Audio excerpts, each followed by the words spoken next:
So guys, ito yung Dini Wind.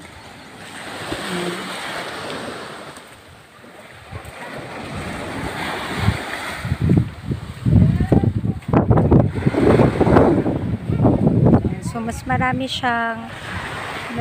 siyang mga bato. And then mas siya, mas private. Konti lang yung mga nandito na nagsiswimming.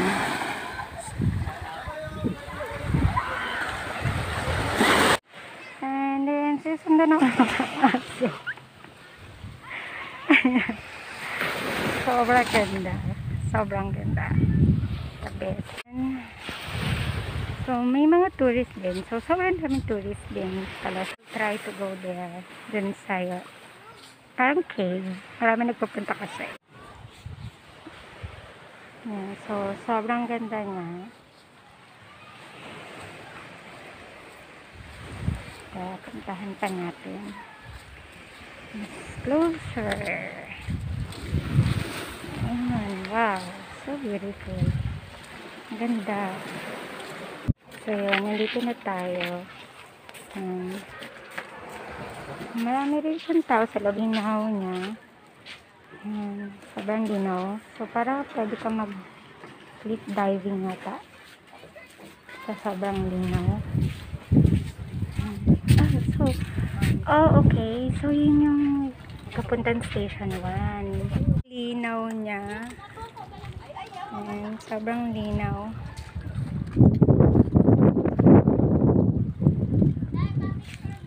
So, this is Dini Wind side. Ito yung tinatawag nilang Dini Wind. So, may mga local na namamasyal din. So, sobrang clear. Yan.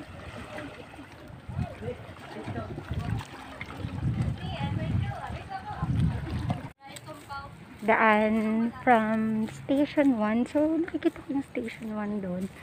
So, yung Dini Wind is magkasunuran sila ng Station 1. Ayan. Sobrang ganda. Kaso kailangan mag-careful din. Kasi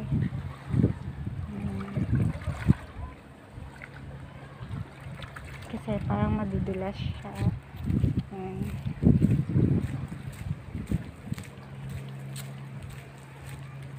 Parang madulas siya. So, yun. Ang ganda niya. So, kung gusto mo na mag-swimming na hindi masyadong crowded, I suggest na dito ka po pumunta.